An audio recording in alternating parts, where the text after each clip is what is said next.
New tonight, we're hearing from the husband of a Texas woman who died after going to a hospital for abortion-related care. ProPublica wrote about the death of Porsha Ngumezi. It's the third death they've highlighted over the last month. The new report raises questions about whether abortion restrictions are pressuring doctors to use less effective treatments. Here's KVUE's Isabella Basco.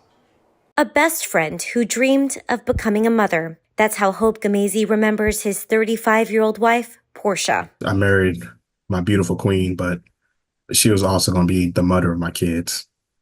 You know, that brought me a lot of joy. Already a mom of 2 kids, the couple was expecting their 3rd child until he says she suffered a miscarriage in June 2023. Hope stayed in contact with her in the emergency room. And the doctors won't let her leave until she stops bleeding.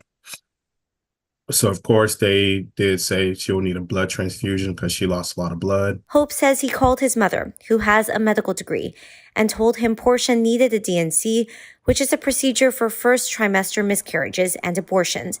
But he says the doctor told them it was the hospital's routine to give women a drug when dealing with miscarriage before moving to surgery. The mindset I had that day was they're the experts, right?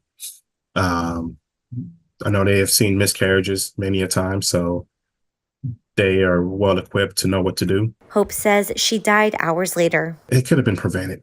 I felt like it's just everyone turned their backs on us during that day. Dozens of doctors who reviewed a summary of Porsha's case for ProPublica say her death was preventable, with some saying it raises questions about how abortion bans are pressuring doctors from offering their typical standard of care, choosing options that are less effective. Lizzie Presser is a reporter for ProPublica who has heard women with similar stories to Porsha's. Some of those women got lucky. They survived.